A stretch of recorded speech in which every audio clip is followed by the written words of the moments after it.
वैद्यनाथ महादेव सनातन धर्म नमः पार्वती पते हर महादेव।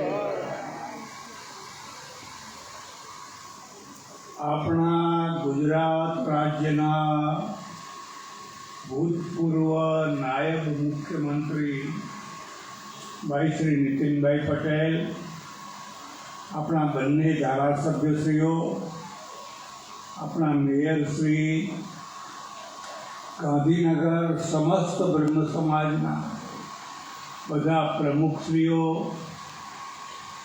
સજ્જનો અને બહેનો,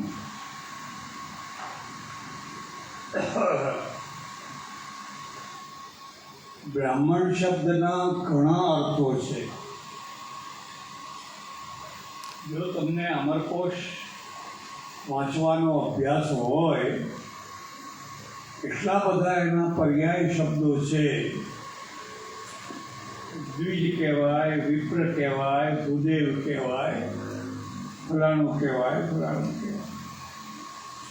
મારે આજે તમને એક શબ્દ ઉપર વિશેષ ધ્યાન આપવાનું છે, અને એ શબ્દ છે અગ્રજન્મ.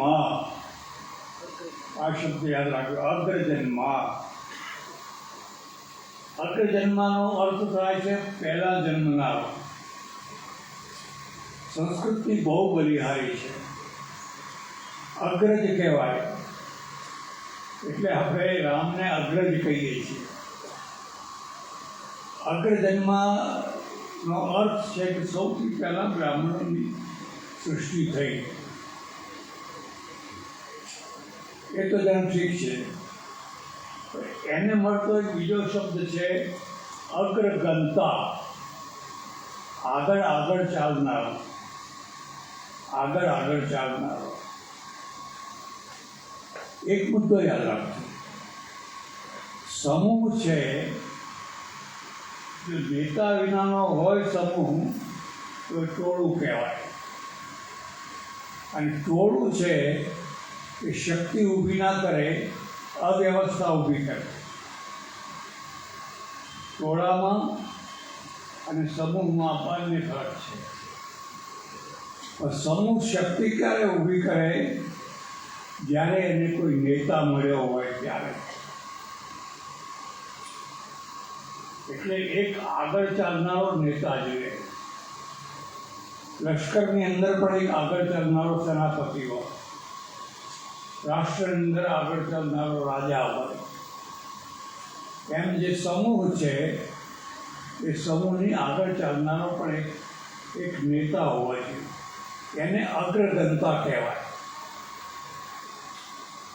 એની 4 શરતો યાદ રાખજો. એક તો એની સ્પીડ હોવી જોઈએ. આગળ ચાલે છે પણ લકડો છે, સચોક સચોક સચોક, તો પાછળનું બધું સમૂહ છે એ સચોક સચોક કરતો થઈ જાય. એટલે એક તો એનામાં સ્પીડ હોવી જોઈએ. બીજું,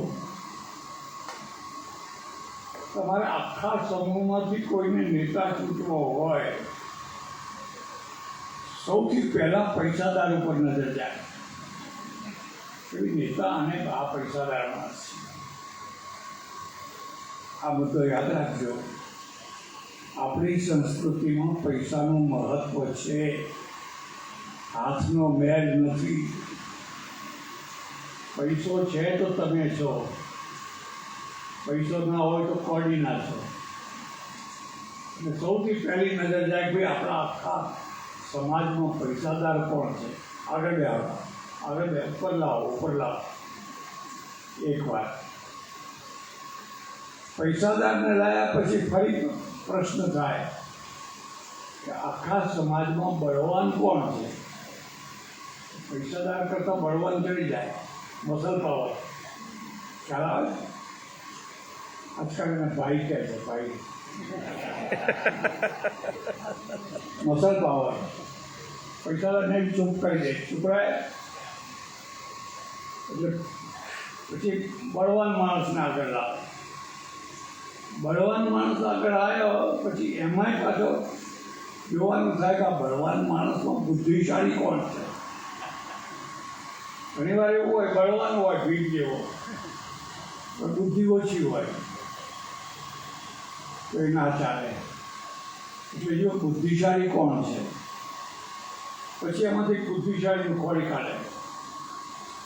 ફરી પાછો વિચાર કરે બુદ્ધિશાળી તો છે પણ દેશને વેચી મારે એવો તો નથી ને. એમાં ચારિત્રવાન કોણ છે? ચારિત્રવાનને જુએ, હા ચારિત્રવાન છે. વેલું રે ડગે જેના મનના ડગે રે પાનભાઈ, મરને ભાંગી પડે બ્રહ્માંડ. એ ચારિત્રવાન છે, ચારિત્રવાન લાગે. હવે આ જે ચારિત્ર છે એ ક્યાંથી આવે છે? મારે એ જ તમને કહેવું છે. એ ચારિત્ર આવે છે જ્ઞાન, વૈરાગ્ય અને સંસ્કારોથી. જ્ઞાન, વૈરાગ્ય અને સંસ્કારોથી સૌથી વધુમાં વધુ કોઈ ભરપૂર જ્ઞાતિ હોય તો એ બ્રાહ્મણ જ્ઞાતિ છે. આજે પણ એમાં સંસ્કારો છે, એમાં જ્ઞાન છે, એમાં વૈરાગ્ય પણ છે. અમારે સાધુ સમાજમાં બધા સાધુ હોય, જે બ્રાહ્મણ સાધુ હોય ને એ વૈરાગી હોય. બાકી બધા કોમર્શિયલ હોય, ધંધો કરે, કેમ પૈસા કમાવા, કેમ પૈસા કમાવા, કેમ પૈસા કમાવા. પેલાને પૈસા કમાતા ના આવડે પણ જીવન કમાતા આવડે, કારણ કે એમાં જ્ઞાન અને વૈરાગ્ય છે. જ્ઞાન અને વૈરાગ્ય કેમ છે? કારણ કે શિવનો ઉપાસક છે. શિવ પોતે જ્ઞાન રૂપ છે, વૈરાગ્ય રૂપ છે. ઓમ નમઃ શિવાય, ઓમ નમઃ શિવાય, ઓમ નમઃ શિવાય. તમે જપ તો કરી દો, અનુભવ કરી દો, આખું પરિવર્તન થઈ જશે. મહામંત્ર છે. હા, એટલી શરત છે કે પછી તમે અંબાણી ના થઈ શકો. તમે કહો મારે બિરલા થવો એ પેલી લાઈનમાં જાય, પેલી લાઈનમાં. આ લાઈનમાં અંબાણી બિરલા થવાનું નથી. આ લાઈનમાં તો કાલિદાસ થવાનું છે, વાલ્મીકી થવાનું છે, વશિષ્ઠ થવાનું છે, કણાદ, કપિલ, ગૌતમ થવાનું છે. અને એ થવું હોય તો તું આ લાઈનમાં. એટલે આ લાઈનમાં હંમેશા માણસો થોડા રહ્યા, અને થોડા રહ્યા પણ અગ્રગણતા રહ્યા, અગ્રગણતા રહ્યા. ચાણક્યએ એક બહુ સરસ વાત લખી, અનાયકેન વસ્તવ્યમ. જ્યાં કોઈ નેતા ના હોય ત્યાં રહેવું નહીં. કામ સારું છે પણ કોઈ નેતા જ નથી. ન વસ્તવ્યમ બહુ નાયકે. જ્યાં ઘણા નાયકો હોય ક્યાંય ના રહેવું. ખટપટો પગ ખેંચ ખેંચ કર્યા કરશે. ન વસ્તવ્યમ બાલ નાયકે. ત્યાં બાળક બુદ્ધિવાન નાયક બનાય ત્યાં ના રહેવું. આગળનું નહીં કહું તમને ખોટું લાગે એટલે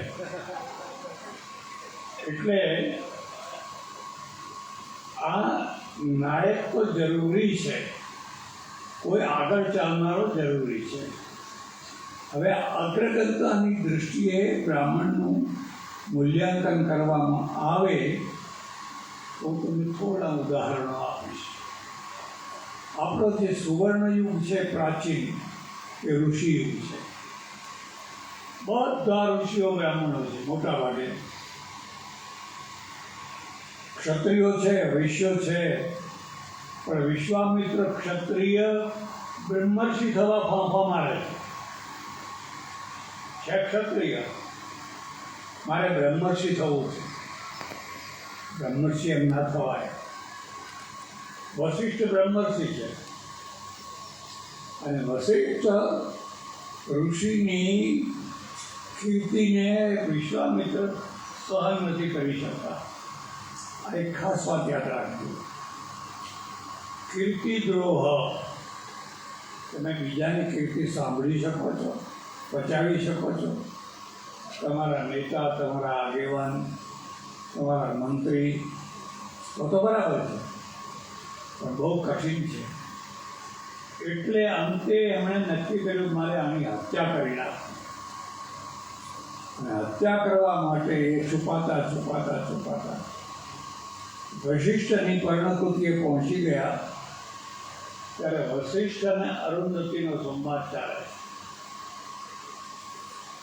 અરુંધતી વશિષ્ઠને કહે છે, અરે અરે અરે અરે, આજે અમાવસ્યાનો રાત્રિ છે અને આટલું બધું અજવાળું શાનું પડી રહ્યું છે? પૂનમનો ચંદ્રમા નથી, પણ આટલું અજવાળું શાનું થઈ રહ્યું છે? ત્યારે વશિષ્ઠ કહે છે, જો જો જો, આ તો વિશ્વામિત્રના તેજનો પ્રતાપ છે કે અમાવાસ્યાના દિવસે અજવાળું થઈ રહ્યું છે. અને વિશ્વામિત્ર સાંભળી રહ્યો. એક ખાસ વાત યાદ રાખજો, કોઈના વખાણ કરવા તો પાછળ કરવા, કોઈની નિંદા કરવી તો આગળ કરવી.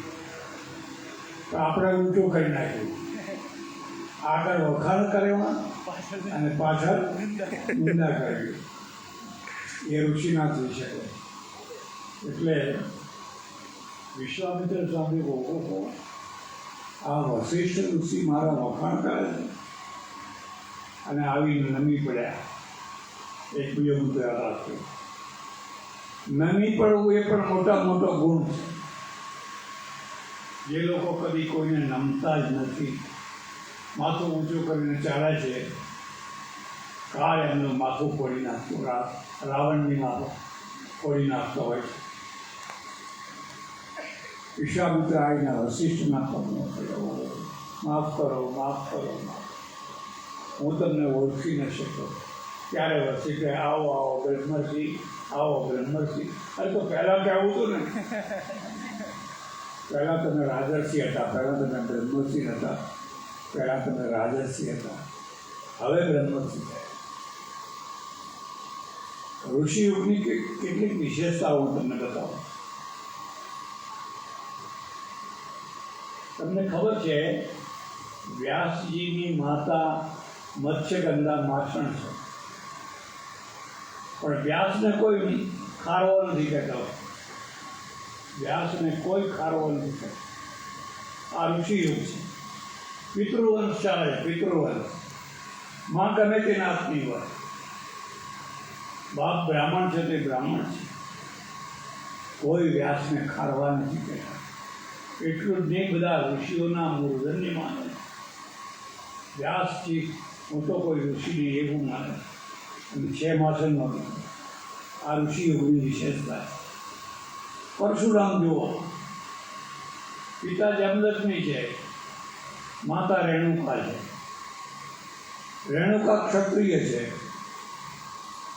પણ પરશુરામને કોઈ ક્ષત્રિય નથી કહેતું, બ્રાહ્મણ કહે છે. બ્રાહ્મણના ઈષ્ટદેવ બની ગયા છે બ્રાહ્મણ છે. માં તો રેણુકા છે. વાલ્મીકી છે, ભીલ છે, તો કોઈ એમને ભીલ નથી કહેતું. મહાન ઋષિ, મહાન કાવ્ય, આદિ કાવ્ય કરનાર વાલ્મીકી ઋષિ કહે છે. આ ઋષિ યુગની મહત્તા છે. તમે કેટલા લોકોને સ્વીકાર કર્યા, કેટલાને ભેળવ્યા અને ઓતપ્રોત થઈ ગયા. આ ઋષિ યુગ છે. આગળ જતાં બદલાઈ ગયું, અધિકારવાદ આવ્યો અને એને આખા સમાજને, ધર્મને બહુ નુકસાન પહોંચાડ્યું. એના એક બે દાખલા તમને આપું. પેશવા બ્રાહ્મણો હતા, પેશવા બધા બ્રાહ્મણો હતા. એમાં સૌથી મહાપરાક્રમી પેશવા કોઈ બાજીરાવ. કોઈ વાર પૂના જાઓ તો એનું સ્ટેચ્યુ લીધું, ખોડોના હાથમાં ભાલો લઈને. એણે 32 યુદ્ધો કર્યા, 32 યુદ્ધો. બધા જીત્યા, એક યુદ્ધમાં હાર્યા નહીં. આમ દિલ્હી, અને આમ નર્મદાનો ઠેઠ તમિલનાડુ તાંજાવુર સુધી આટલો મોટો પરાક્રમી એને છત્રસાલે મસ્તાની નામની એક કન્યા આપી. મસ્તાની ઈરાનમાંથી લાવી. એટલી રૂપાળી, પાણી પીવે તો અહીં પાણી દેખાય એટલી પાતળી ચામડી એને. અને પછી મસ્તાનીને બાજીરાવને બેને એનું પિક્ચર બન્યું, તમે જોયું હોય તમને ખ્યાલ આવશે. ઓતપ્રોત થઈ ગયા. પણ આ મસ્તાનીને બાજીરાવનો બ્રાહ્મણ પરિવાર સ્વીકાર ના કરી શક્યો.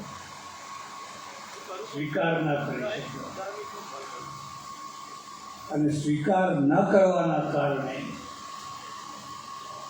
બાજીરાવ અને મસ્તાનીને જુદા કરી નાખ્યા. એમાં ડિપ્રેશનમાં આવી. આટલી જિંદગીની ડિપ્રેશનમાં આવી. દારૂના રવાડે ચડ્યું. માણસ ડિપ્રેશનમાં આવે એટલે કોઈ વ્યસનનો આધાર લઈને એના રવાડે ચડી ગયો. નાની ઉંમરમાં મરી ગયો.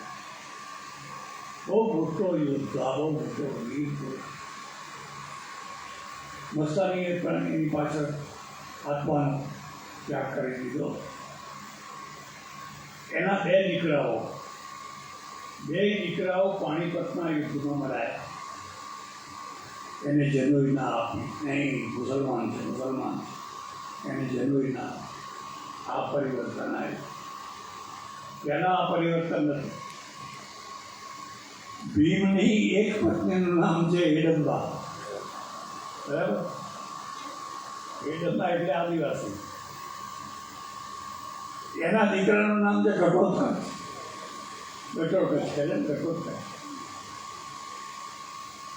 એ ઘટોત્કચે મહાભારતના યુદ્ધમાં બહુ મહત્વનો ભાગ ભજવ્યો. કોઈ ભીમને નાત બાર ના મૂક્યો. એ ભીલ કન્યાને, આદિવાસી કન્યાને સ્વીકાર કરી. અર્જુનની એક પત્નીનું નામ છે નાગ કન્યા. છે ને? નાગ એટલે પેલી નાગની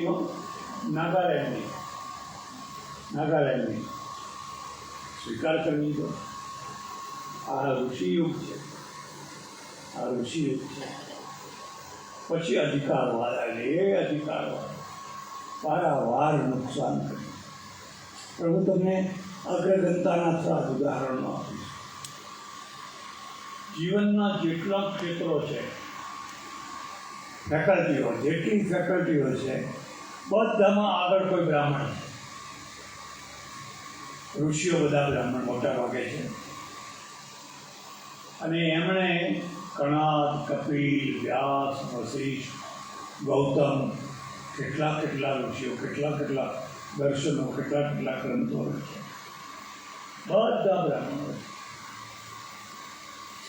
રાજકીય ક્ષેત્રમાં બધા બ્રાહ્મણો છે. તમને ખબર હોય કે ના હોય, પાટલીપુત્ર ઉપર 300 વર્ષ સુધી બ્રાહ્મણોએ રાજ કર્યું હતું.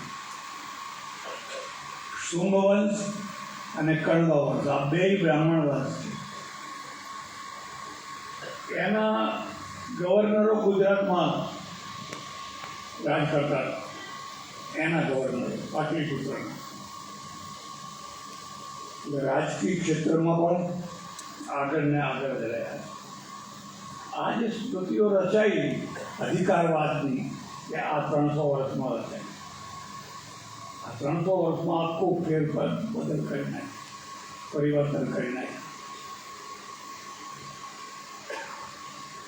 આધુનિક સમયમાં તમે જુઓ, આઝાદીના ઇતિહાસમાં સૌથી પહેલાં બ્રાહ્મણો રહ્યા.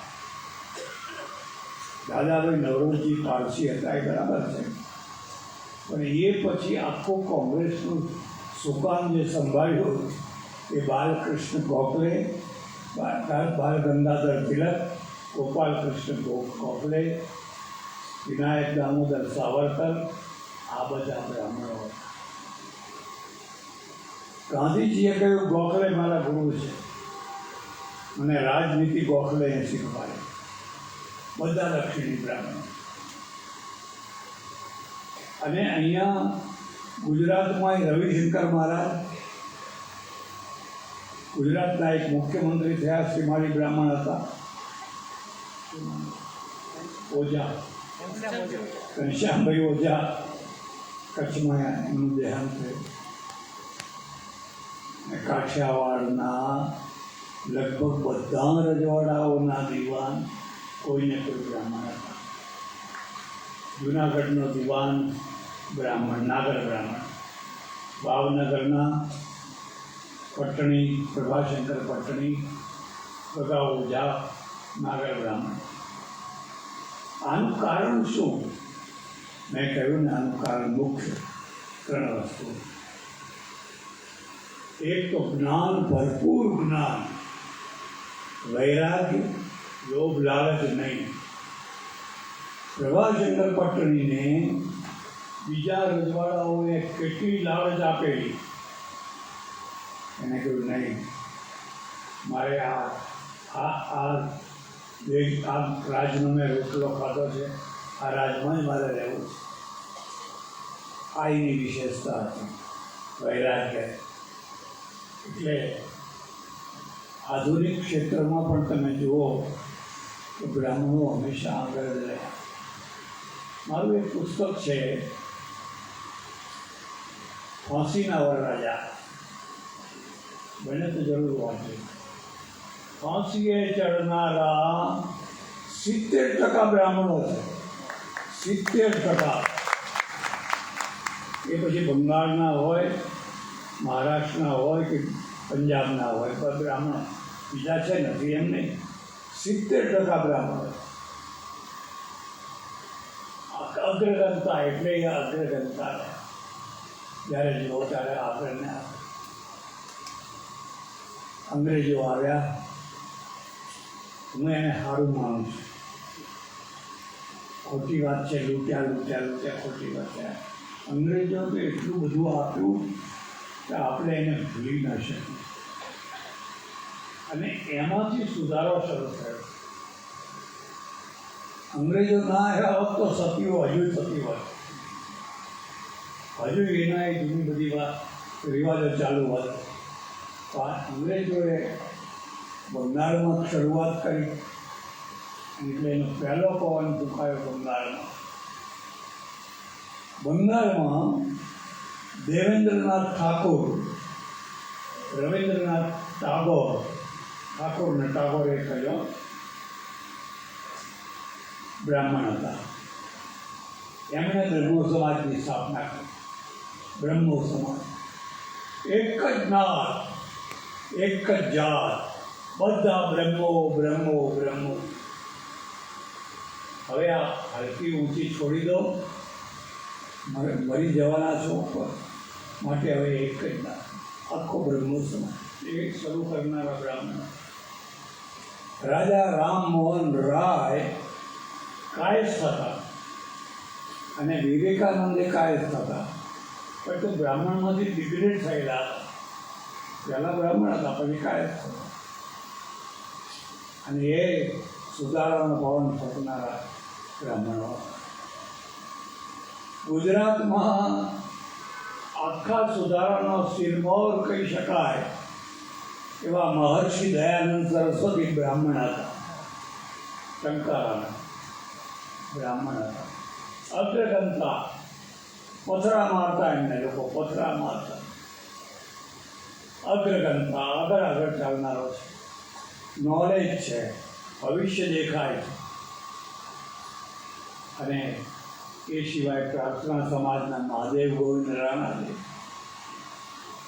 આનંદ શંકર ધ્રુવ વગેરે વગેરે, એ બધા બ્રાહ્મણો. અગ્રગણતા યાદ રાખવું. એક ક્ષેત્રમાં આગળ. સાહિત્યના ક્ષેત્રમાં તમે જુઓ, સાહિત્ય પહેલાં બ્રાહ્મણોએ રચ્યું. વાલ્મીકીથી માંડીને તુલસીદાસથી એક પછી ગિરધર રામાયણ કે આવતા, પુનિત મહારાજ, મનુભાઈ પંચોળી, નાનાભાઈ ભટ્ટ, બધા બ્રાહ્મણો છે. જૂની દખાવીને આદિવાસીઓના ક્ષેત્રમાં પડેલા 12 છોકરાનો ભવિષ્યનો વિચાર કર્યા, કંઈક પ્રદાન કર્યું, કંઈક પ્રદાન કર્યું. એમાંથી આજે નવા નેતાઓ પેદા થયા. નવા નેતાઓ એમાંથી પેદા થયા. અને વિજ્ઞાનના ક્ષેત્રમાં પણ બ્રાહ્મણો. હમણાં જે મોટા 10 ઇનામો જાહેર થયા, એમાં 7 ઇનામો દક્ષિણના બ્રાહ્મણોએ લીધા. 7 ઇનામો. એક ઇનામ મારા હાથે અર્પણ કરવામાં આવ્યું. એ બિચારા દેવ થઈ ગયા. એ બ્રાહ્મણ હતા. એણે કહ્યું, આપણે પારકું અનાજ ખાઈને ક્યાં સુધી સ્વતંત્રતા નહીં ભોગવી શકીએ. આપણે પોતાનું અનાજ પેદા કરવું જોઈએ. અને પોતાનું અનાજ પેદા કરવું હોય તો આ રીતે ખેતી ના થાય. આખી ખેતીનું માળખું બદલી નાખ્યું, બિયારણ બદલી નાખ્યું, બધું બદલી નાખ્યું. જ્યાં 5 મણ થતું હતું ત્યાં 50 મણ થવા લાગ્યા. મારા આશ્રમની બાજુમાં 1.5 વીઘા જમીન છે. એ 1.5 વીઘા જમીનમાં અમે વિલાયતી ખાતર નાખ્યા વિના એટલા ઘઉંને એટલા ચોખા પેદા કરીએ જે 12 મહિના ખાખા કરવા ખૂટે એટલું અનાજ કરે. આ વિશ્વનાથનના કારણે. આ એક વિશ્વ અગ્રગણતા વિજ્ઞાનમાં. નાર્લિકર બ્રાહ્મણ છે. આ બધા બ્રાહ્મણો. રામાનંદન બ્રાહ્મણ છે. ગરીબ પૂજારીનો છોકરો બિચારો. નોટ નહીં, ફેંકી દીધેલા કાગળિયા ઉપર ગણિત ગણે. અને એ આખી દુનિયાનો એક મોટામાં મોટો વૈજ્ઞાનિક બન્યો. અગ્રગણતા શબ્દ યાદ રાખજો. અગ્રગણતા એમને નથી ગયા, કોઈ અનામતના જોરે નથી ગયા. તમારા પોતાના બાહુબળથી થયા છે. અને આજે પણ છે. આજે પણ છે. આખા ભારતમાં એક્સપ્રેસ વેની જે લાઈન નાખનાર છે અટલ બિહારી વાજપેયી બ્રાહ્મણ. બધાએ વિરોધ કર્યો, નથી જોતા અમારે આવવાનું. એણે કહ્યું, આ ભવિષ્ય છે. તમારો રોડ એ તમારું ભવિષ્ય છે. અને આજે એ રોડ ઉપર તમે ધમધમાટ જુઓ છો. એમનું સ્વપ્ન દ્રષ્ટા અને કાર્યકર્તા એક બ્રાહ્મણ છે. હા, અત્યારે નીતિન ગડકરી છે અને એ બ્રાહ્મણ છે. એટલો બાહોશ છે કે મારે ચૂંટણીમાં ઊભું રહેવું છે, કોઈને હું ચા નહીં પીવડાવું. વોટ આપવો હોય તો આપજો, ના આપવો હોય તો. આટલો મર્દ માણસ કોણ હોઈ શકે? એટલે અગ્રગણતા જીવનના એક ક્ષેત્રમાં. અને તમને કહી દઉં, અમારે ત્યાં સાહિત્યમાં ધારવી, માઘ, બધા કેટલાક કવિઓ, કાલિદાસ, બધા બ્રાહ્મણ. એમાં માઘ તો બહુ દાનેશ્વરી છે. એક કલંક લાગ્યું છે બ્રાહ્મણ એટલે આપો મા બાપ, આપો મા બાપ, આપો મા બાપ. અરે બ્રાહ્મણ તો દાતા છે. દાતા છે, એના જેટલો ઉદાર કોઈ નથી. કારણ કે વૈરાગ્ય છે. વૈરાગ્ય છે. હમણાં કહ્યું ને 71 લાખ મેં ક્યાંથી આપ્યા? ઇનકમિંગ ને આઉટગોઈંગ. જો હું કોમર્શિયલ બન્યો હોત તો આશ્રમ આટલો નાનો ના હોત, તો ગાંધીનગર સુધી આશ્રમ ફેલાયો હોત. એક વાર કોમર્શિયલ બાપુએ ખૂબ આશ્રમ લાંબો કર્યો, અત્યારે જેલમાં છે. અમે કોમર્શિયલ નથી. અમે કોમર્શિયલ નથી. એ જ અમારું ગૌરવ છે. એ જ અમારું ગૌરવ છે. એટલે માર તો એટલો દાતા કે બધું આપી દીધું. પોતાની તમામ મિલકત આપી દીધી. કશું ના રહેવા દીધું. રાજાને ખબર પડી આટલો મોટો માગ અને દાતા વાણીઓ દાતા થાય પણ સમજણપૂર્વકનું દાન આપે. રજપૂત અડધો રાજ આપી દે, પટેલ પાલી આપે ખેતરમાં ગયા એની પાસે જ નતું કર્યા. બ્રાહ્મણ છે ને એ તો તરત જ રાજી બાદ જમાવે પછી માગો માગ બેટા માગ ભસ્માસુર કરી નાખે બધા. ત્યારે માઘના પાસે સામે ચાલીને રાજા ગયો. માઘે એના એક રૂમમાં એને બેસાડ્યો. મગ મગ મગ મગ મગ મગ સુગંધ આવે ચારે તરફ. કંઈ વૈભવ કંઈ વૈભવ કંઈ વૈભવ. રાજાએ પૂછ્યું, આ તમારું દીવાનખાનું છે? માગે કહ્યું, ના, આ મારું સંદાસ છે. હા, આવું સંદાસ? આવું તો મારે નથી. આટલો વૈભવ, આટલો વૈભવ, આટલું ગૌરવ. માગે સંતિ થયો ગુના. એટલે જીવનના જેટલા ક્ષેત્રો એ દરેક ક્ષેત્રમાં આગળ આગળ ને આગળ. હવે જ્યારે થોડું ખોટું લાગે એવું કહી દીધું. બધામાં આગળ, ભૂલો કરવામાં આગળ. આગળનો સેનાપતિ ભૂલ કરે એનું પરિણામ પાછળના લશ્કરને ભોગવવું પડે. યશ એને મળે. ચર્ચિલ જીત્યો, ચર્ચિલ જીત્યો, ચર્ચિલ જીત્યો. ચર્ચિલ કંઈ લડવા નતો ગયો, પણ યશ એને મળે. તો ભૂલ કરે તો પરિણામ પણ એને ભોગવવું પડે. ચેમ્બરલેનને પરિણામ ભોગવવું પડે. કેમ? જ્યારથી આપણે આટલી મહાન, બુદ્ધિશાળી, જ્ઞાની, વૈરાગ્યવાન, સંસ્કારી પ્રજા આગળ થઈ અને ચાલી બરાબર છે, પણ અધિકારવાદ આવ્યો. તને અધિકાર નહીં, તને અધિકાર નહીં, તને અધિકાર નહીં. તારાથી ઓમ ના બોલાય, તારાથી શિવજીને જળ ન ચડાવાય, તારાથી સંન્યાસ ન લેવાય, તને કોઈ અધિકાર નહીં. સારું ભાઈ, રાખો તમારા અધિકાર તમારી પાસે. જ્યાં અમને બધા અધિકાર છે ત્યાં હવે જઈએ છીએ. આખી પ્રજા એવી જગ્યાએ ચાલી ગઈ જ્યાં એને બાઇબલ વાંચવાનો અધિકાર હતો, કુરાન ભણવાનો અધિકાર હતો, બધો અધિકાર હતો. અને હવે આપણે જાગ્યા મોડે મોડે. આપણે તો આપણા ભાઈઓને કોઈ બેઠા છે, આપણા ભાઈઓને કોઈ બેઠા છે. અને એ ભાઈઓને ફરી પાછા સમરસ કરવા માટે RSS, વિશ્વ હિન્દુ પરિષદ, એ બધી સંસ્થાઓ આજે ભરસક પ્રયત્ન કરી રહી છે. અને એ બધાના દ્વારા સમીકરણ થયું, આવો તમે હવે અમારા સમાન, કોઈ ઊંચ નહીં, કોઈ નીચ નહીં, બધાને અધિકાર, યોગ્યતા હોવી જોઈએ. એટલે અને છેલ્લે કહ્યું, હમણાં વિલાયતનો પ્રધાનમંત્રી બ્રાહ્મણ બનેલો, ઋષિ સુનક,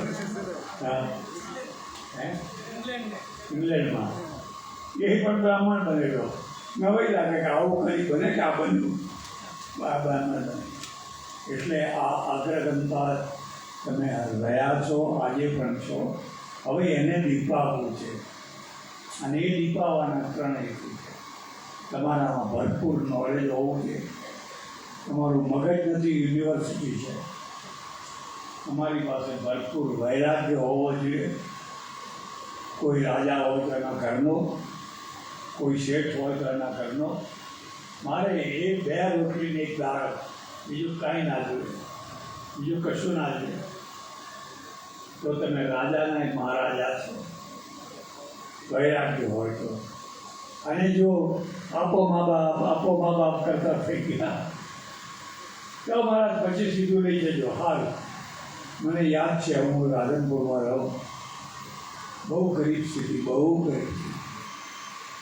એક જૈન વાણિયાની અમારા ગામમાંથી જાણ આવેલી, અને એણે ગામમાં રહેનારા બધા બ્રાહ્મણોને કિલો પેંડા આપેલા. જમાડેલા ને કે પેંડા આપેલા. એ પેંડા લેવા માટે હું ગયો, મને 3 ધક્કા કરાયા.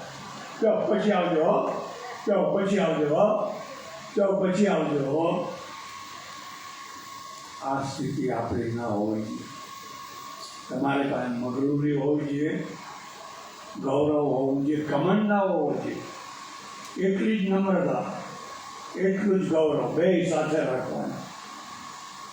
અને એ રીતે ફરીથી તમે અગ્રગણતા થઈ શકો, રહી શકો. મને કોઈ ખબર નથી, પણ હમણાં અમેરિકાની ચૂંટણીમાં કમલા હેરિસ છે ને, એ કમલા કોણ છે? આંધ્રની બ્રાહ્મણ છે, યહૂદીની પરણી છે હેરિસની, પણ છે એ બ્રાહ્મણ. અને અંતરિક્ષમાં જનારી આપણી વિજાપુર તાલુકાની બ્રાહ્મણ સુનિતા વિલિયમ, કડી તાલુકાની, એ પણ બ્રાહ્મણ. આજે એ અટવાઈ પડી છે, ભગવાન સારું કરાવીને એને પાછી લાવે. એટલે અગ્રગણતા એમને નથી થયા, અગ્રગણતા આ 3 કારણો થયા છે. પરમેશ્વરને હું પ્રાર્થના કરું, મારું ગૌરવ છે, મને ભગવાને બ્રહ્મ સમાજમાં જન્મ આપ્યો તો હું આટલું બોલી શક્યો. જો બ્રહ્મ સમાજમાં ના જન્મ્યો હોત તો મેં કોમર્શિયલ થઈ ગયો હોત ને ખમા બાપુ કરતો થઈ ગયો હોત. પણ મને બ્રહ્મ સમાજમાં જન્મ આપ્યો અને ઘણી ઉતર ચઢાવના અનુભવો કરાયા. સારું થયું, જે થયું એ સારું થયું. એટલે હું આ બધા બ્રાહ્મણોને નમસ્કાર કરું છું, વંદન કરું છું. આટલા બધા મોટા સમૂહમાં કુદેવોના દર્શન દુર્લભ કહેવાય, અત્યંત દુર્લભ કહેવાય. એ દુર્લભ દર્શન કરવાનો અમને મોકો પડ્યો. એટલે સમસ્ત બ્રહ્મ સમાજના બધા પ્રમુખોનો ખૂબ ખૂબ આભાર માનું છું. આભાર, ધન્યવાદ. હરિ ઓમ. હરિ ઓમ.